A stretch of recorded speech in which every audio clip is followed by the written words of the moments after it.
আসসালামু আলাইকুম রহমতুল্লাহ। আশা করি তোমরা সবাই ভালো আছো, সুস্থ আছো। আজকের ক্লাসে সবাইকে স্বাগত জানাচ্ছি। তোমরা ইতিমধ্যে যে যেখান থেকে ক্লাসে জয়েন করেছো, কমেন্টের মাধ্যমে জানিয়ে দাও যে আমাকে তোমরা ভালোভাবে শুনতে পাচ্ছ কিনা। সবকিছু ক্লিয়ার থাকলে কমেন্ট করে জানাও।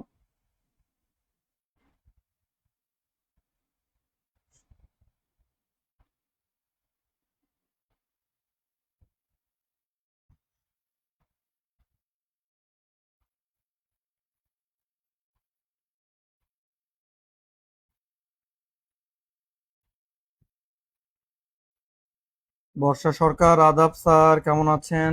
এই তো আলহামদুলিল্লাহ ভালো আছি। আজকে তোমাদের কি নিয়ে আলোচনা করব? আমাদের এশিয়ার দেশগুলো নিয়ে আলোচনা করবো, তাই না? আশা করি তোমরা সবাই ভালো আছো, সুস্থ আছো। আজকে তোমাদের এশিয়ার দেশগুলো নিয়ে তোমাদের সাথে কথা হবে। গত ক্লাসে আমরা এশিয়ার কিছু অংশ পড়েছিলাম।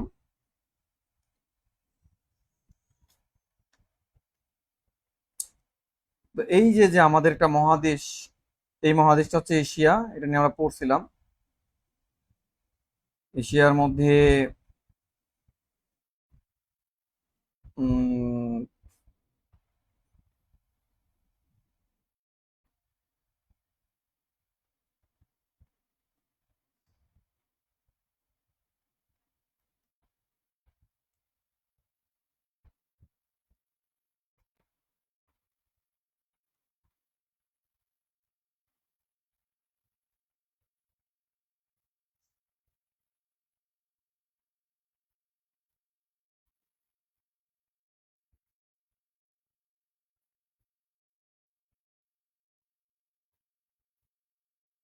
তো দেখো, এটা আমরা পড়েছিলাম কি, এটি হলো আহ সাউথ এশিয়া।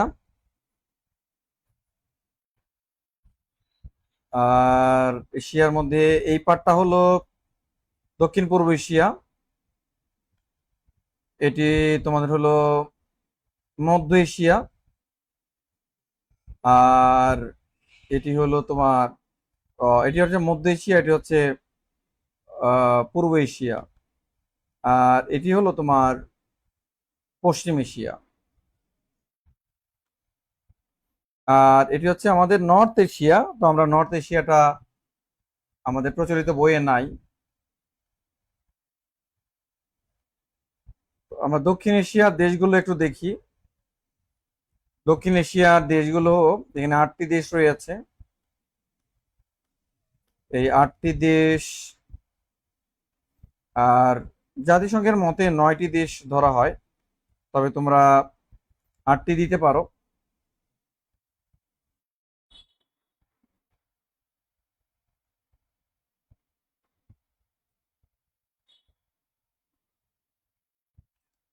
দেখো, এই যে বাংলাদেশ দেয়া আছে, দক্ষিণ এশিয়ার দেশ হচ্ছে Bangladesh.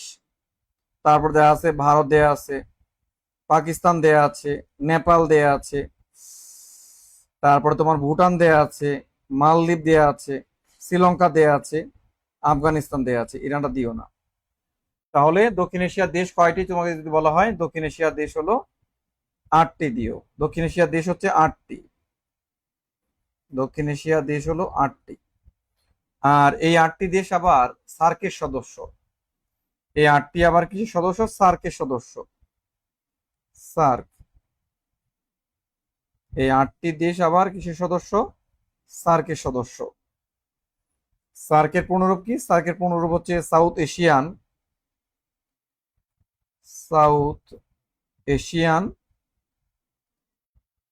Asian Association for Regional Regional Regional কোঅপারেশনের সদস্য দেশ। তাহলে এই 8টি দেশ আবার কিছু সদস্য সার্কের সদস্য। তোমাকে যদি বলা হয় সার্কের সদস্য দেশ কয়টি? সার্কের সদস্য দেশ হচ্ছে 8টি। দক্ষিণ এশিয়ার দেশগুলো হচ্ছে সার্কের সদস্য। বা এইভাবে প্রশ্নটা আসতে পারে যে নিচের কোনটি একটি দক্ষিণ এশিয়ার দেশ নয়? তাহলে আমাদের এই দক্ষিণ এশিয়ার দেশগুলো মনে রাখবা। বাংলাদেশ, ভারত, পাকিস্তান, নেপাল, ভুটান, মালদ্বীপ, শ্রীলঙ্কা, আফগানিস্তান।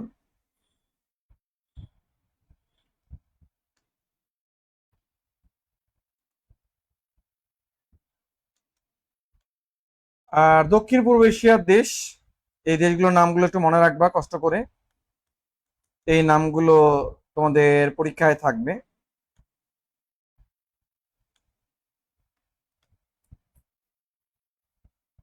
দক্ষিণ পূর্ব এশিয়ার দেশগুলো দেখো, 11টা দেশ রয়েছে। 11টি দেশ রয়েছে। এখানে মালয়েশিয়া আছে, থাইল্যান্ড আছে, ভিয়েতনাম আছে, ফিলিপাইন আছে, ইন্দোনেশিয়া আছে, লাওস আছে, মিয়ানমার আছে, ব্রুনাই আছে, কম্বোডিয়া আছে, সিঙ্গাপুর আছে। আর এখানকার আরেকটা দেশ রয়েছে, সেটার নাম হচ্ছে পূর্ব তিমুর। পূর্ব তিমুর। পূর্ব তিমুর। তো তোমাকে যদি বলা হয় যে দক্ষিণ পূর্ব এশিয়ার দেশ কয়টি? 11টি। দক্ষিণ পূর্ব এশিয়ার দেশ কয়টি? 11টি। এই যে এই অঞ্চলের দেশগুলো 11টি।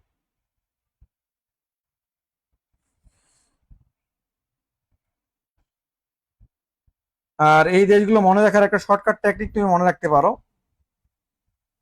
একটা শর্টকাট টেকনিক তুমি মনে রাখতে পারো। টেকনিকটা হলো এমটিভিতে এমটিভিতে ফিল্ম দেখলে ফিল্ম দেখলে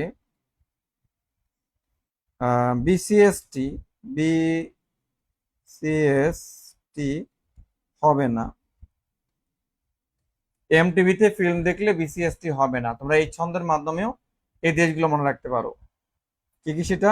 এমটি হচ্ছে তোমার মালয়েশিয়া, টিতে হলো থাইল্যান্ড, ভিতে হলো ভিয়েতনাম, এফতে হলো ফিলিপাইন, আইতে হলো ইন্দোনেশিয়া, এলতে তোমার লাওস, এমতে হচ্ছে মিয়ানমার, বিতে ব্রুনাই, সিতে তোমার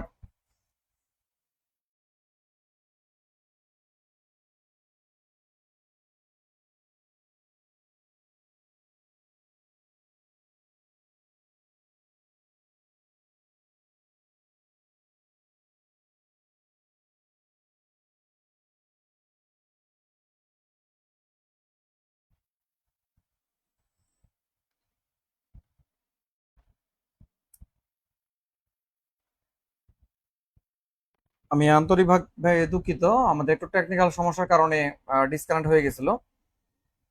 দেখো, বিতে হলো ব্রুনাই, সিতে হলো কম্বোডিয়া, এসতে হলো সিঙ্গাপুর, আর টিতে হলো পূর্ব তিমুর। তোমরা এইভাবেও কিন্তু মনে রাখতে পারো।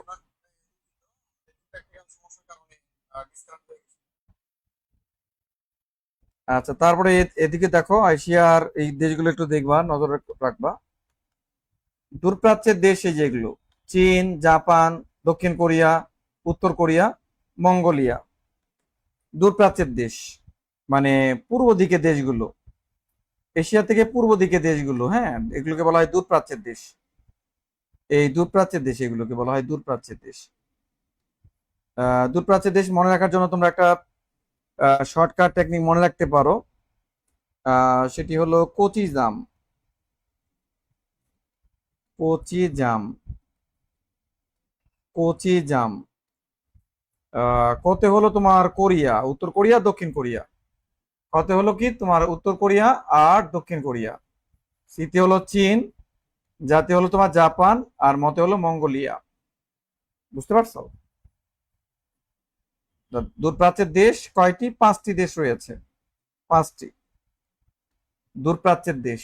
বা তোমাদের বিভিন্ন পরীক্ষা আসবে যে নিচের কোনটি দূরপ্রাচ্যের দেশ, বা নিচের কোনটি একটি দূরপ্রাচ্যের দেশ নয়।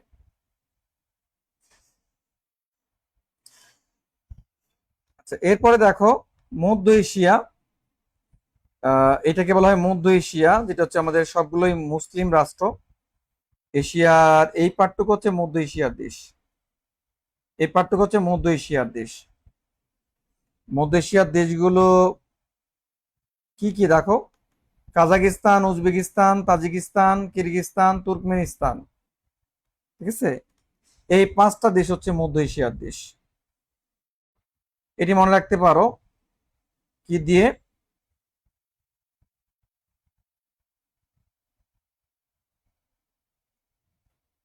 আমার স্যার লিখছি না, পিডিএফ দেবেন। হ্যাঁ, পিডিএফ তোমরা পাবা। তোমাদের কয়েকটা পিডিএফ বাকি আছে। আমি 3টা পিডিএফ আমার ব্যস্ততার কারণে দিতে পারিনি, তোমরা পেয়ে যাবে ইনশাল্লাহ, একসাথে পেয়ে যাবে, তোমাদের লেখার দরকার নাই। এটা মনে রাখার জন্য একটা ছন্দ তোমরা মনে রাখতে পারো। ছন্দটা হলো পুট ক্যাট। পুট ক্যাট দিয়ে তোমরা মনে রাখতে পারো, পুট ক্যাট। Put cat. কেতে হচ্ছে কাজাকিস্তান, ইউতে হচ্ছে উজবেকিস্তান, টিতে হলো তাজিকিস্তান, কেতে হলো কিরগিজস্তান, আর টিতে হলো তুর্কমেনিস্তান। এই 5টা দেশ। তাহলে তোমার প্রশ্নটা যদি বলে যে নিচের কোনটি একটি মধ্য এশিয়ার দেশ, তাহলে উত্তর করতে পারবা।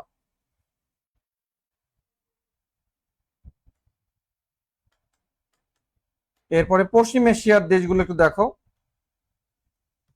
এগুলো হচ্ছে পশ্চিম এশিয়ার দেশ। এই দেশগুলো হচ্ছে পশ্চিম এশিয়ার দেশ, আর যেটাকে আমরা মধ্যপ্রাচ্য বলি। দেশগুলো কি কি দেখো তো। দেশগুলো হচ্ছে সৌদি আরব আছে, কাতার আছে, দেখায় আমরা অনেক সময় এগুলো দেশ নিয়ে অনেক আলোচনা আসে। কুয়েত আছে, ওমান আসে, ইয়েমেন আসে, বাহারাইন আছে, সংযুক্ত আরব আমিরাত আছে, জর্ডান আছে, লেবানন আছে, সিরিয়া, তুরস্ক, ইরাক, ইসরায়েল। এগুলো একবার দেখবা।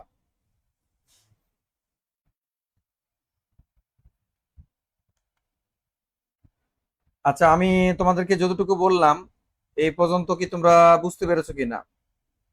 আমি তোমাদেরকে যতটুকু বলেছিলাম এই পর্যন্ত কি তোমরা বুঝতে পেরেছো কিনা, আমাকে একটু কমেন্টের মাধ্যমে জানাও। আমি যতটুকু তোমাদেরকে বলেছি এই পর্যন্ত যদি তোমরা বুঝতে পারো, সবাই একটু কমেন্টের মাধ্যমে জানাও।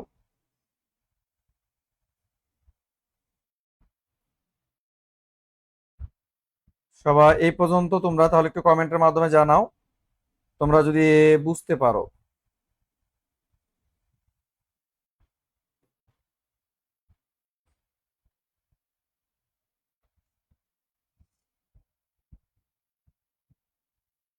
স্যার, ক্লাসগুলোর সিরিয়াল ভাবে লিংক দিলে ভালো হয়, এটা আমি করে দিব তোমাদেরকে।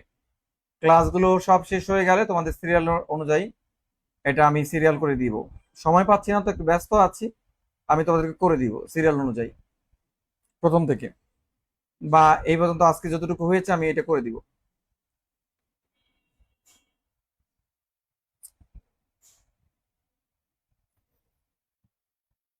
আচ্ছা, চলে আসো।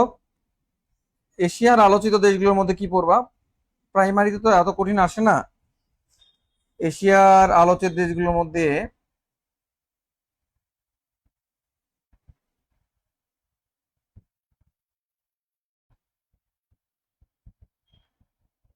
আচ্ছা, একটু ভারত থেকে তোমরা পড়বা। ভারতের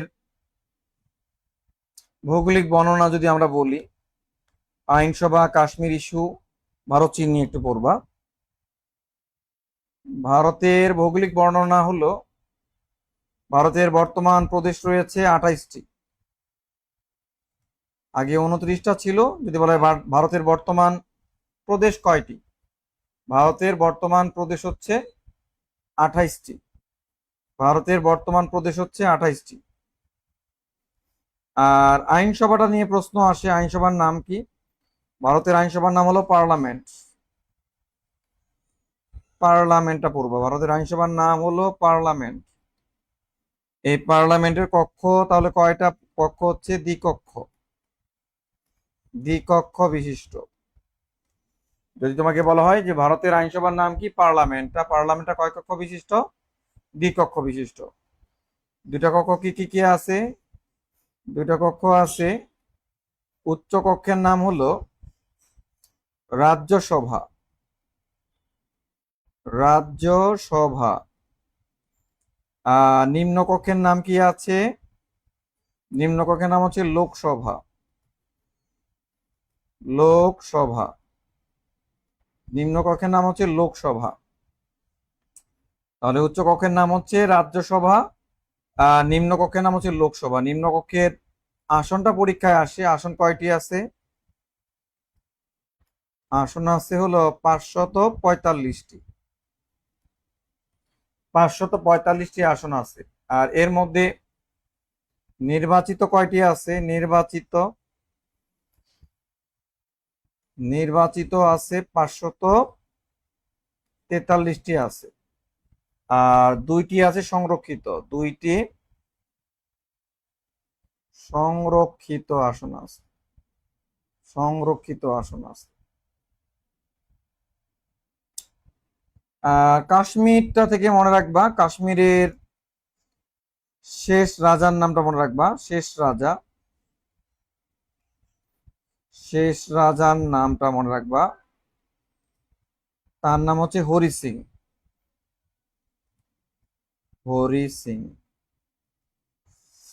আর ভারত চীনের মধ্যে উত্তেজনা বলতে হচ্ছে, ভারত চীনের মধ্যে একটা যুদ্ধ হয়েছিল 1962 সালে। কি নিয়ে? লাদাখ নিয়ে যুদ্ধ হয়েছিল। যদি বলা হয় যে ভারত এবং চীনের মধ্যে কোন অঞ্চল নিয়ে যুদ্ধ হয়েছিল, সেটা হলো লাদাখ নিয়ে যুদ্ধ হয়েছিল। আর এই যুদ্ধে ভারত পরাজিত হয় কত সালে? 1962 সালে।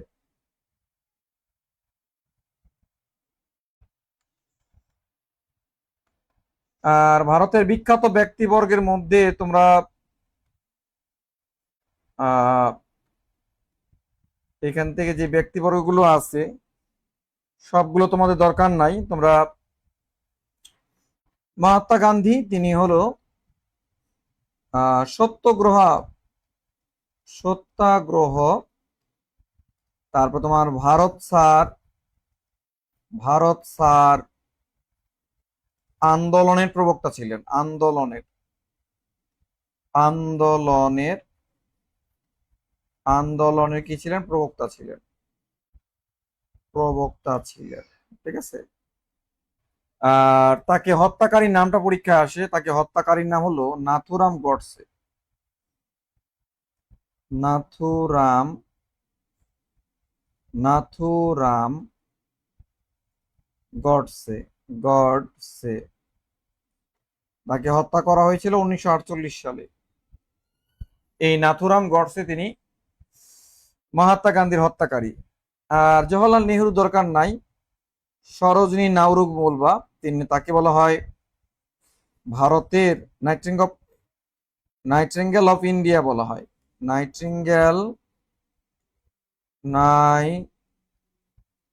নাইটিঙ্গেল অফ কি বলা হয়? ইন্ডিয়া বলা হয়। কাকে বলা হয়? সরোজিনী নাউরুকেই বলা হয় কি? Nightingale of India. সরোজিনী নাউরুকে কি বলা হয়? নাইটিঙ্গেল অফ ইন্ডিয়া বলা হয়। ওকে। রাজীব গান্ধীরা দরকার নয় তোমাদের, দাদা ভাই এপিজে আব্দুল কালামটা পড়বা। তিনি আছেন ভারতের পারমাণবিক বোমার জনক। তিনি ভারতের পারমাণবিক বোমার জনক। পারমাণবিক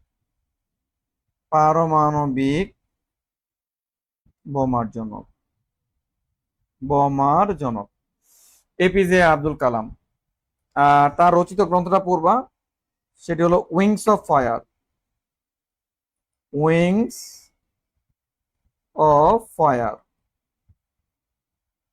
অফ ফায়ার হচ্ছে তার রচিত গ্রন্থ। আর এখান থেকে মাদার তেরেসা, তার জন্ম হচ্ছে ম্যাসিডোনিয়ার স্কপজেতে। ম্যাসিডোনিয়ার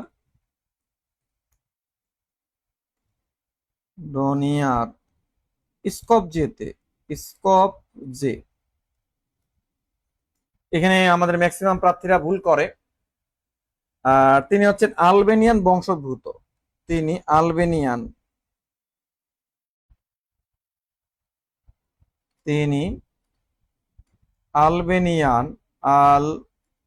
আলবেনিয়ান কি বংশোদ্ভূত। মাদার তেরেসা হচ্ছে আলবেনিয়ান বংশোদ্ভূত।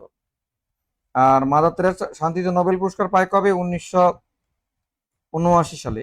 এটিও তোমাদের জন্য গুরুত্বপূর্ণ।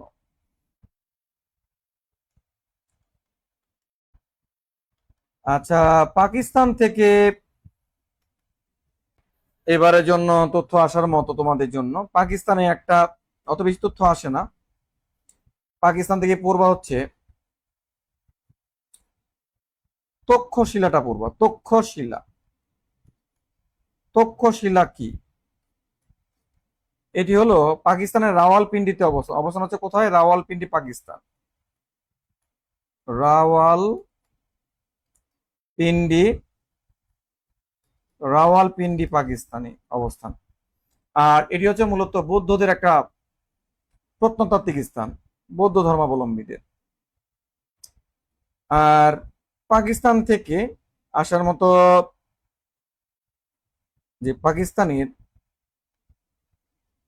ডটার অফ পাকিস্তান বলা হয় কাকে? Daughter of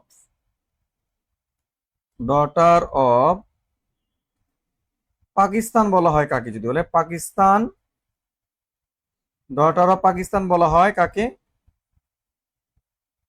Malala ইউসুফজাইকে। মালালা, মালালা, মালালা ইউসুফকে, ইউসুফ।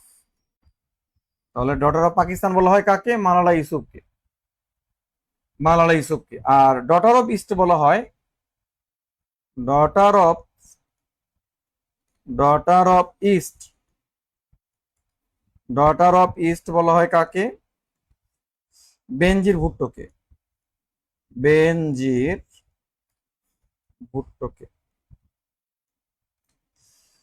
আর পাকিস্তানের ইমরান খানের একটা রাজনৈতিক দল আছে, এখান থেকে পরীক্ষা প্রশ্ন আসার সম্ভাবনা আছে। লিখবা ইমরান খানের, ইমরান, ইমরান খানের রাজনৈতিক দলের নাম কি বলো তো? ইমরান খানের রাজনৈতিক দলের নাম কি? তোমরা যারা জানো কমেন্টের মাধ্যমে জানাও। ইমরান খানের রাজনৈতিক দলের নাম হলো তেহরিক ইনসাফ। তেহরিক, তেহরিক ই ইনসাফ। ইমরান খানের রাজনৈতিক দলের নাম হলো তেহরিক ই ইনসাফ। আর আমাদের এখান থেকে সাম্প্রতিক একটা পড়ে নিতে পারো। এখান থেকে সাম্প্রতিক একটি পড়বা, সেটি কি? যে 2025 সালের, 2025 সালের মেয়েদের বিশ্বকাপের, মেয়েদের, মেয়েদের বিশ্বকাপ, বিশ্বকাপ ক্রিকেটের বাছাই পর্ব হয়, ক্রিকেট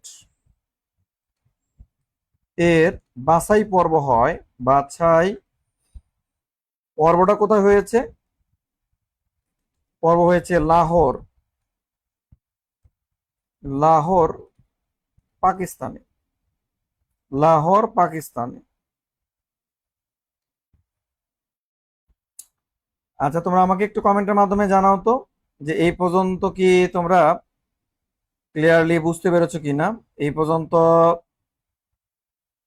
তোমরা একটু জানাও।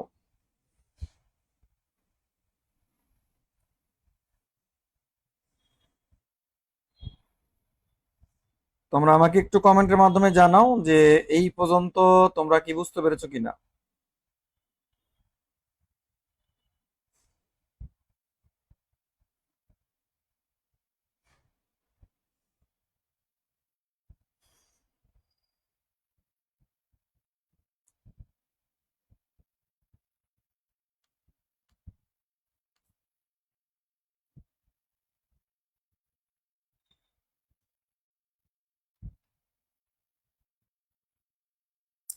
আচ্ছা, এই নেপাল থেকে তোমরা একটা, নেপাল,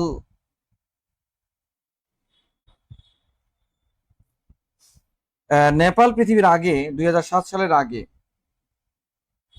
2007 সালের পূর্বে নেপাল পৃথিবীর একমাত্র, পৃথিবীর একমাত্র হিন্দু রাষ্ট্র ছিল, হিন্দু রাষ্ট্র ছিল। যদি তোমাকে বলা হয় যে পৃথিবীর একমাত্র হিন্দু রাষ্ট্রের নাম কি ছিল, পৃথিবীর একমাত্র হিন্দু রাষ্ট্রের নাম ছিল নেপাল।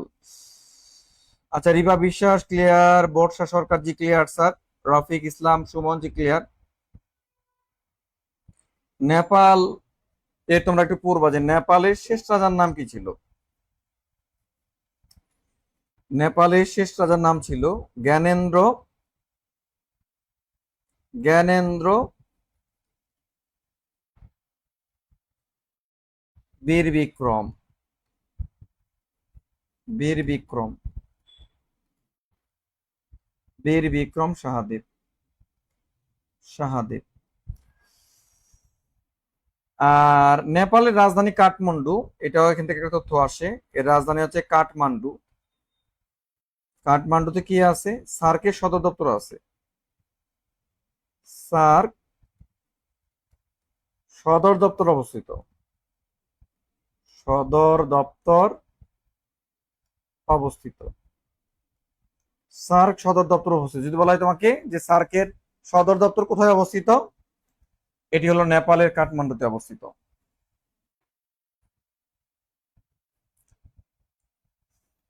নেপাল নিয়ে আর দরকার নাই। ভুটান নিয়ে তোমাদের প্রাইমারি পরীক্ষায় যে তথ্যগুলো আসে, ভুটানের ভুটানের মুদ্রাটা পরীক্ষা আসে, ভুটানের মুদ্রার নাম কি? তোমরা যারা জানো কমেন্টের মাধ্যমে জানাও। ভুটানের মুদ্রার নাম হলো গুলট্রাম। কি নাম? গুলট্রাম। ভুটানের মুদ্রার নাম কি বলতো? ভুটানের মুদ্রার নাম হলো গুলট্রাম। ভুটানের মুদ্রার নাম হলো গুলট্রাম। আর ভুটানের ভাষাটা পড়বা, ভাষাটা প্রাইমারি পরীক্ষায় প্রায় আসে। এর ভাষার নাম হলো কি? ভাষার নাম হলো দোজাংখা, দোজাংখা।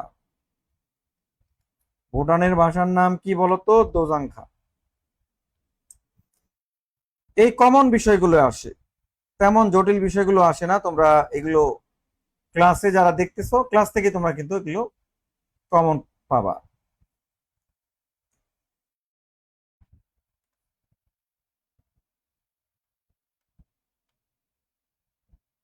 আচ্ছা, মালদ্বীপ, মালদ্বীপটা দেখতে পাচ্ছ, এই যে ভারত মহাসাগরে অবস্থিত একটা দ্বীপ রাষ্ট্র। এর অবস্থানটা কোথায়? ভারত মহাসাগরে, ভারত মহাসাগরে। কোথায় অবস্থিত? ভারত মহাসাগরের একটা দ্বীপ রাষ্ট্রের নাম হলো কি বলতো? মালদ্বীপ। ভারত মহাসাগরের একটা দ্বীপ রাষ্ট্রের নাম হলো মালদ্বীপ। ওকে। এই যে আমাদের জলবায়ুর উষ্ণতা, যা পৃথিবীর যে তাপমাত্রা বেড়ে যাচ্ছে, এতে করে সবচেয়ে বেশি ক্ষতিগ্রস্ত হবে কে? মালদ্বীপ। কারণ মালদ্বীপ হচ্ছে পৃথিবীর সবচেয়ে নিচু দেশ।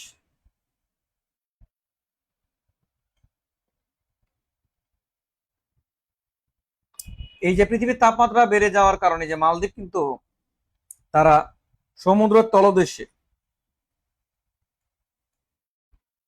মালদ্বীপ 2009 সালে, মালদ্বীপ 2009 সালে কি করেছিল? সমুদ্রের তলদেশে প্রথম তারা মন্ত্রী সভার বৈঠক করেছিল। মালদ্বীপ তারা কি করেছিল? সমুদ্রের তলদেশে প্রথম মন্ত্রী সভার বৈঠক করেছিল। কেন? এই যে পৃথিবীর যারা ধনী দেশ, যারা পৃথিবীর উষ্ণতা বাড়াচ্ছে, তাদের প্রতীকী প্রতিবাদের জন্য। আলহামদুলিল্লাহ, সরি।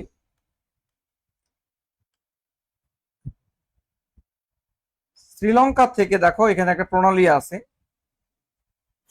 দক্ষিণ এশিয়ার একটা দেশ শ্রীলঙ্কা। দেখো, এই যে শ্রীলঙ্কা আর ভারতের মধ্যে এখানে একটা প্রণালী আছে। তোমরা জানো কি না এই প্রণালীর নাম কি? এই প্রণালীর নাম হলো পক প্রণালী। শ্রীলঙ্কা এবং ভারতের মধ্যে কোন প্রণালী আছে? শ্রীলঙ্কা আর ভারতের মধ্যে পক প্রণালী আছে। শ্রীলঙ্কা আর ভারত, এর মধ্যে পক প্রণালী, পক প্রণালী, পক প্রণালী, পক প্রণালী। তাহলে তোমাকে যদি বলা হয় যে পক প্রণালী কাকে কাকে পৃথক করেছে, এটি হলো শ্রীলঙ্কা থেকে ভারতকে পৃথক করেছে। পক প্রণালী কাকে কাকে থেকে পৃথক করেছে? শ্রীলঙ্কা থেকে ভারতকে পৃথক করেছে। আর যুক্ত করেছে হলো বঙ্গোপসাগর, এই যে উপরে আছে বঙ্গোপসাগর, বঙ্গোপসাগর, আর এদিকে যুক্ত করেছে ভারত মহাসাগরকে, ভারত মহাসাগরকে। বুঝতে পারছো? শ্রীলঙ্কা, আর শ্রীলঙ্কা থেকে সাম্প্রতিক এবার তোমাদের প্রশ্ন আসার সম্ভাবনা অনেক বেশি, যে শ্রীলঙ্কার বর্তমান প্রেসিডেন্টের নাম কি? শ্রীলঙ্কার বর্তমান প্রেসিডেন্ট প্রেসিডেন্ট শ্রীলঙ্কার বর্তমান প্রেসিডেন্ট হচ্ছে অনুরা দিশানায়াক। অনুরা কুমার দিশানায়াক।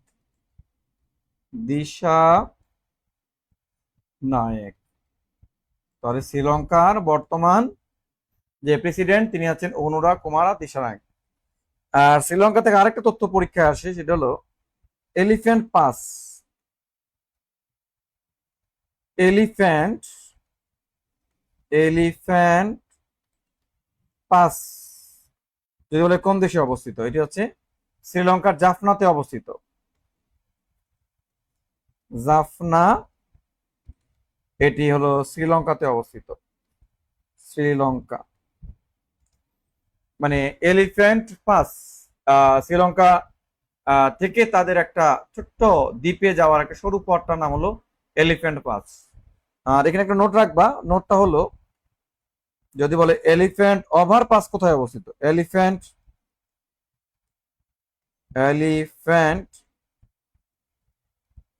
ওভারপাস এলিফ্যান্ট ওভারপাসটা হলো অবস্থিত হচ্ছে কক্সবাজারে। কোথায়? কক্সবাজারে অবস্থিত। এলিফ্যান্ট ওভারপাসটা কোথায়? এলিফ্যান্ট ওভারপাসটা হচ্ছে কক্সবাজার অবস্থিত। মানে আমাদের ঢাকা টু কক্সবাজার যখন আমরা রেল লাইন স্থাপন করেছি, তখন অনেক হাতি এই রেল লাইনের উপর দিয়ে যেন না যায় তার জন্য একটা ওভারপাস করা হয়েছে।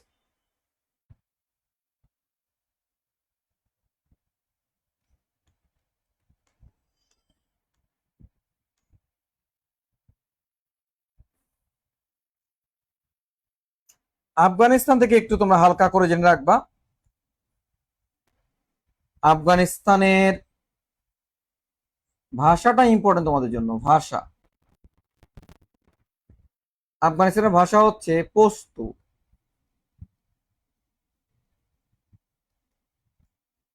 আফগানিস্তানের ভাষা হচ্ছে পশতু। আফগানিস্তানের বর্তমান যদি বলে আফগানিস্তানের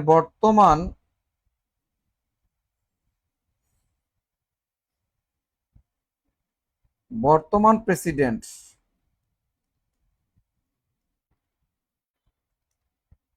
হাসান আখুন্দজাদা। হাসান আখুন্দজাদা।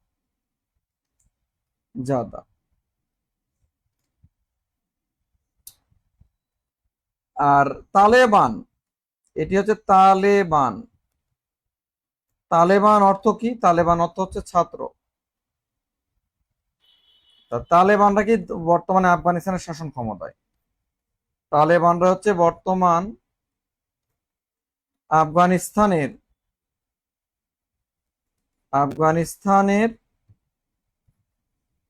শাসন ক্ষমতায়।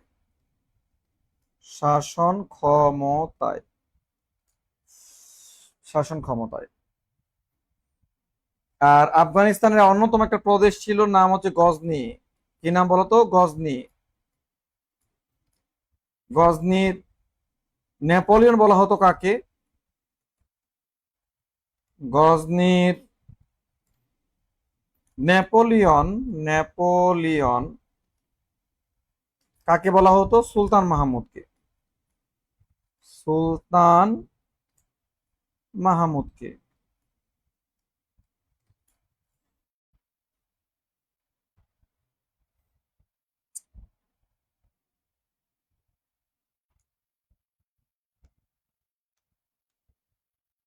আচ্ছা, এইবার এর জন্য ইরানটা তোমাদের সবচেয়ে বেশি ইম্পর্টেন্ট।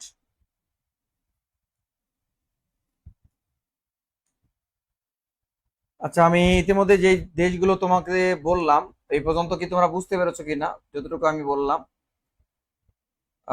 তোমরা একটু ক্লিয়ারলি জানাও। যতটুকু আমরা তোমাকে বললাম, এই পর্যন্ত কি ক্লিয়ার বুঝতে পেরেছো কিনা? এই পর্যন্ত তোমরা যারা বুঝতে পেরেছো আমাকে একটু কমেন্টের মাধ্যমে জানাও।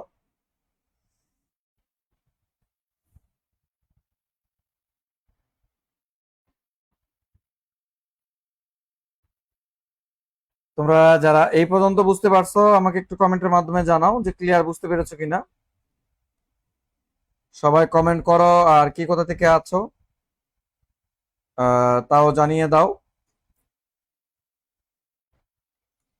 এশিয়ার ইরানটা নিয়ে যদি আমরা বলি, ইরানের এক সময় ইরানের নাম কি ছিল? এক সময় ইরানের নাম কি ছিল? এক সময় ইরানের নাম ছিল পারস্য। এক সময় ইরানের নাম কি ছিল বলতো? পারস্য। পারস্য। আর ইরানের শেষ রাজা ছিল কে? রেজা শাহ পাহলভি। শাহ পাহেলভি। ইরানের শেষ রাজা ছিল শাহ পাহেলভি। তো ইরানে মূলত একটা বিপ্লব হয়েছিল, একটা অভ্যুত্থান হয়েছিল এই রাজা শাহ পাহলভিকে। সেটা হলো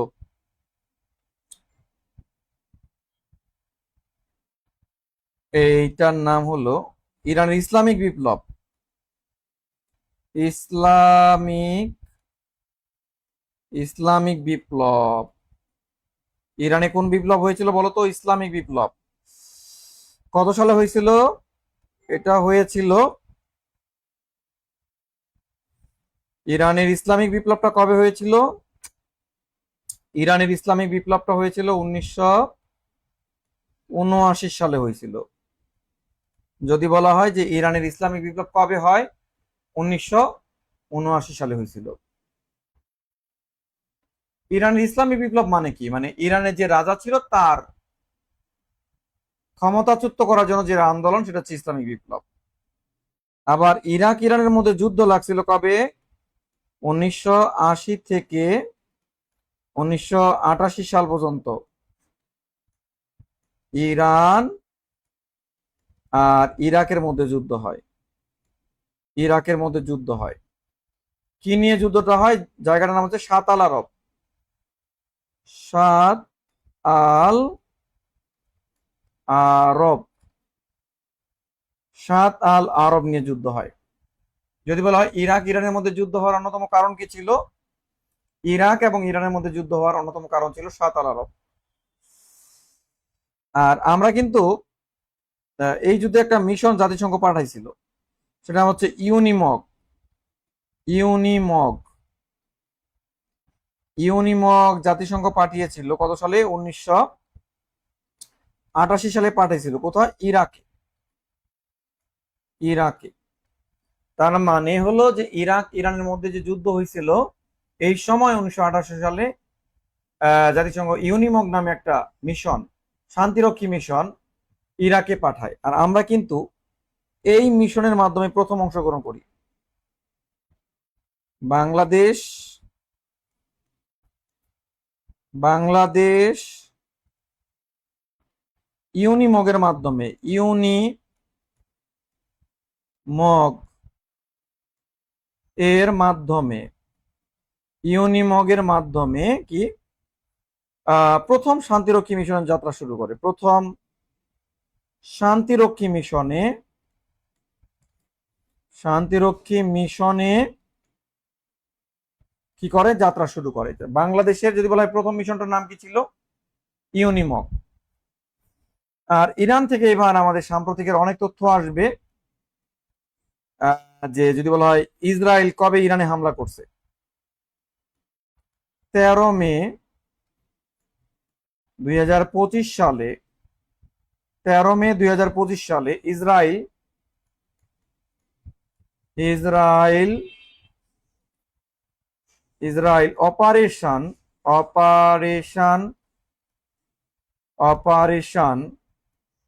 rising lion rising rising lion rising lion এই যে এর মাধ্যমে কিন্তু কি করছে, ইরানে হামলা করছে। এই তারিখটা একটু কষ্ট করে মনে রাখবা, যে 13 মে 2025 সালে কি হয়েছে, ইরানে হামলা করছে কিসের মাধ্যমে, অপারেশন রাইজিং লায়নের মাধ্যমে। আবার ইরান ইসরায়েলে হামলা করছে কিসের মাধ্যমে, অপারেশনটার নাম কি ছিল, এটা হলো true promise promise true promise 3। যে ইরান আবার ইসরায়েলে যে হামলা করছে, ইরান যে ইসরায়েলে হামলা করছে, এটা হচ্ছে অপারেশন ট্রু প্রমিস। আবার আমেরিকা আবার ইরানকে হামলা করছে, এটা গত পরশুদিন হামলা করেছে আমেরিকা। এই অপারেশনটার নাম হলো তোমার Operation Midnight Midnight Midnight Hammer Midnight হ্যামারের মাধ্যমে আক্রমণ করেছে। আচ্ছা দেখো, এই পর্যন্ত কি তোমরা ক্লিয়ার বুঝতে পারছো কিনা?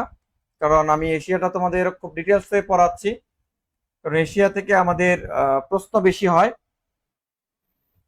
এই পর্যন্ত তোমরা ক্লিয়ারলি বুঝতে পারলে কমেন্টের মাধ্যমে জানাও। বর্ষা সরকার, স্যার বিক্রমপুর থেকে বলছি। বিক্রমপুর কোথা থেকে জয়েন করেছ জানাও কমেন্টের মাধ্যমে। বিক্রমপুর কোথায়? বিক্রমপুর বলতে তো মুন্সিগঞ্জকে বোঝানো হয়। যখন বিক্রমপুরে লক্ষণ সেন ছিল, তখন বিক্রমপুর নাম ছিল। বিক্রমপুর মিষ্টান্ন ভান্ডার, বিখ্যাত মিষ্টি আছে বিক্রমপুরে।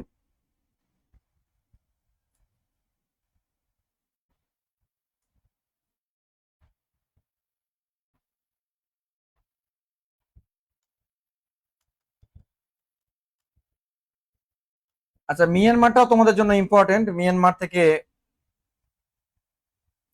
কিছু বিষয় পড়বা, অত ডিটেলসে পড়া দরকার নাই। মিয়ানমার থেকে আসে মূলত এর রাজধানীটা ইম্পর্টেন্ট, এর রাজধানীটা পড়বা।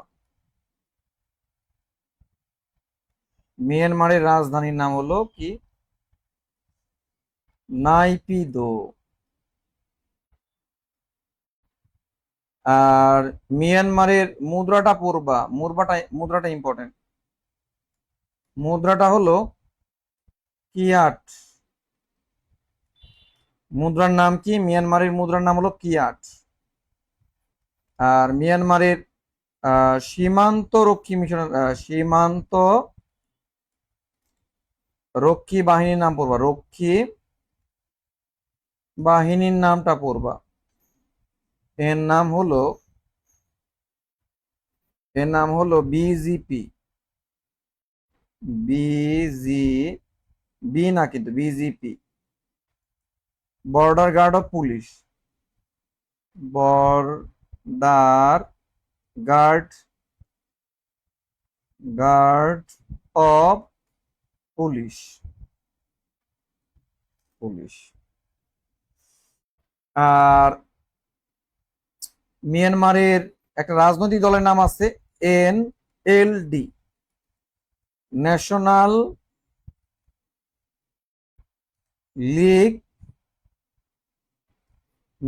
লীগ ফর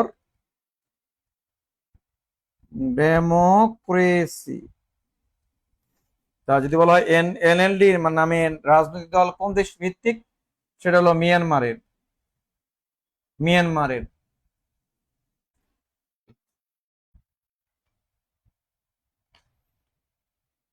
আর মিয়ানমার রোহিঙ্গাদের নাগরিকত্ব কেড়ে নেয়, এটা পূর্বা 1982 সালে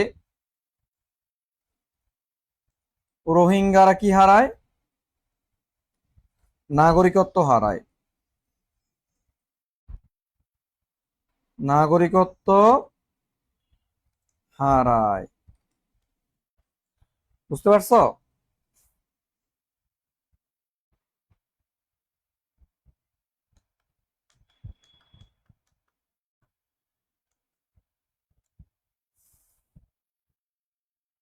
ইন্দোনেশিয়া থেকে তেমন তথ্য আসে না, যেহেতু একটা রিসেন্ট পরিবর্তন আসছে ইন্দোনেশিয়ার।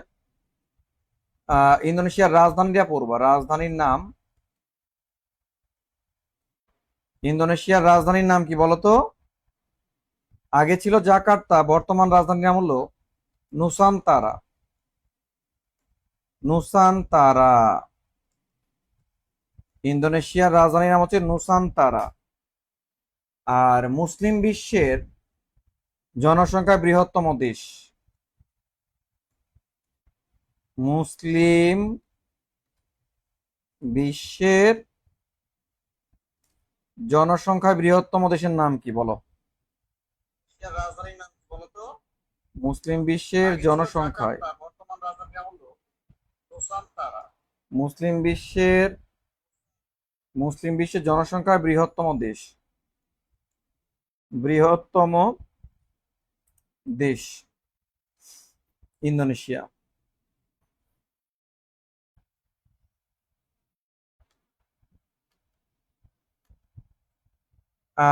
থাইল্যান্ড থেকে একটা কমন প্রশ্ন আসে। আচ্ছা, আমরা এই পর্যন্ত যতটুকু বা যতগুলো দেশ বললাম, সবাই কি বুঝতে পেরেছো কিনা? ক্লিয়ারলি বুঝতে পারলে জানাও। আশা আক্তার জি, ক্লিয়ার স্যার। হ্যাঁ, তোমাদের প্রাইমারির জন্য সাধারণ জ্ঞান একদম খুব সিম্পল আসে, এগুলো দুই একবার রিভিশন দিলে তোমরা পারবা। আর আমরা সেইভাবেই তোমাদেরকে পড়াচ্ছি।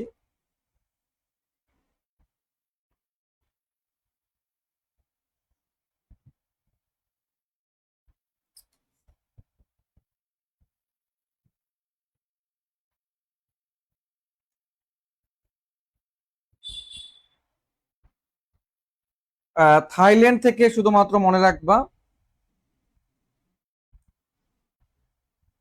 থাইল্যান্ডের মুদ্রা ইম্পর্টেন্ট।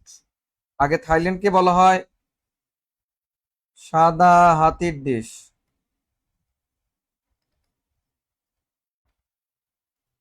সাদা হাতির দেশ বা শ্বেতহস্তির দেশ। আর এই দেশটি আগে থেকে স্বাধীন ছিল, অন্য কোনো দেশের উপনিবেশ ছিল না। মানে অন্য কোনো দেশের উপনিবেশ ছিল না। উপনিবেশ ছিল না মানে মুক্ত ভূমি, মানে আগে থেকে স্বাধীন। থাইল্যান্ডটা হলো আগে থেকে স্বাধীন, অন্য কোনো দেশের উপনিবেশ ছিল না। থাইল্যান্ডের মুদ্রাটা পড়বা, মুদ্রা এগুলো আমি একসাথেই দিব। মুদ্রার নাম হলো বাত। থাইল্যান্ডের মুদ্রার নাম কি বলতো? বাত।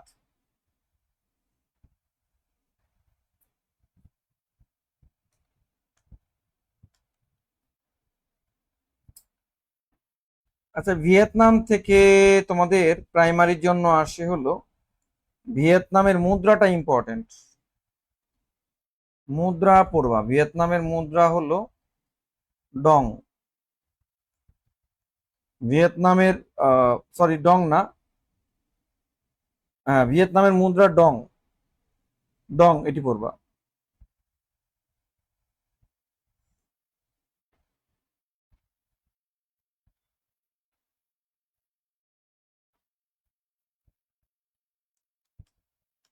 মালয়েশিয়া থেকে তোমাদের তেমন একটা তথ্য জানা দরকার নাই। ফিলিপাইন থেকে বরাবর যেটা আসছে, ফিলিপাইন এর রাজধানী হলো ম্যানিলা। রাজধানী নাম হলো ম্যানিলা। ম্যানিলা।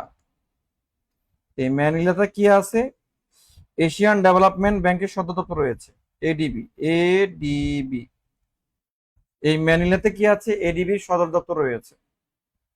আচ্ছা, ম্যানিলা রাজধানী বাদে আর কিসের নাম? ম্যানিলা। ম্যানিলা রাজধানী বাদে রাজধানী বাদে উন্নত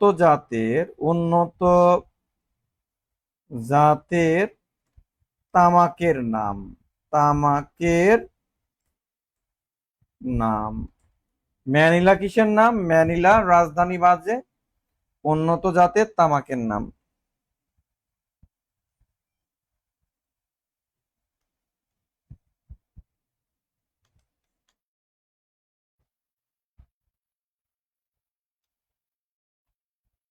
আচ্ছা, এশিয়া থেকে আর তোমরা একটু চীন থেকে পড়বা। চীন থেকে এটা important, one belt one road, এটা কোন দেশের নীতি? সেটা হচ্ছে চীন। One belt one road, one belt one road হচ্ছে চীনের যে একটা যোগাযোগ ব্যবস্থা, মানে অন্যান্য দেশের সাথে যে একটা কানেক্টিভিটি, এটা হচ্ছে ওয়ান বেল্ট ওয়ান রোড। আর এই ওয়ান বেল্ট ওয়ান রোডের প্রবক্তা কে ছিল? ওয়ান বেল্ট ওয়ান রোডের প্রবক্তা হচ্ছে চীনের president Xi Jinping. Xi Jinping, এটা পড়বা। আর চীনের একটা নির্যাতিত মুসলিম সম্প্রদায়ের নাম হলো, চীনের নির্যাতিত মুসলিম সম্প্রদায়ের নাম কি? মুসলিম সম্প্রদায়ের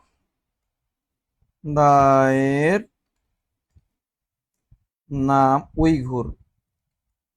উইঘুর।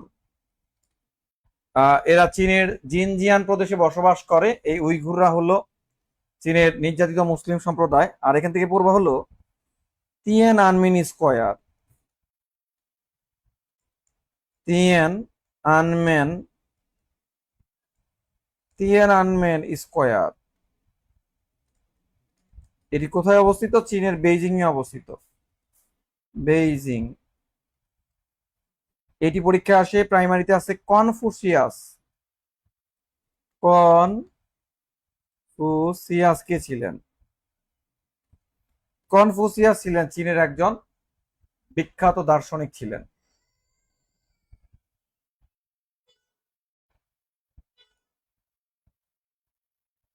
তো তোমাদের এশিয়া থেকে মূলত এই দেশগুলো থেকে আসে, আমি যেভাবে দিয়ে দিলাম। আর এশিয়ার দেশগুলো তোমরা অঞ্চল ভিত্তিক পড়বা এবং মনে রাখবা। আর তোমাদের ইতিমধ্যে আমাদের 13টা ক্লাস আজকে দিয়ে হলো। সাধারণ জ্ঞানে তোমরা টোটাল 20টা ক্লাস পাবা, আর বাকি 60টি ক্লাস আমরা ধারাবাহিকভাবে করব। তোমরা আমাকে বলেছ যে লেকচারগুলো যেন লিঙ্কগুলো দিয়ে সিরিয়াল ওয়াইজ দেয়া হয়, পোস্ট করা হয়। ইনশাল্লাহ আমি একটু সময় সুযোগ করে এটা তোমাদেরকে দিয়ে দিব। আর তোমাদের পিডিএফ পাওনা রয়েছে, গত 3টা ক্লাস এবং আজকের ক্লাসে পিডিএফ দেওয়া হয়নি। আমি আগামীকাল একটু ফ্রি হব, আগামীকালকে তোমাদের ইনশাল্লাহ করে দিব। তো আজকে আমরা এই পর্যন্তই রাখবো। আর আজকের ক্লাসটি তোমাদের কাছে কেমন লাগলো জানাবা। তোমরা সবাই ভালো থাকো, সুস্থ থাকো। আল্লাহ হাফেজ।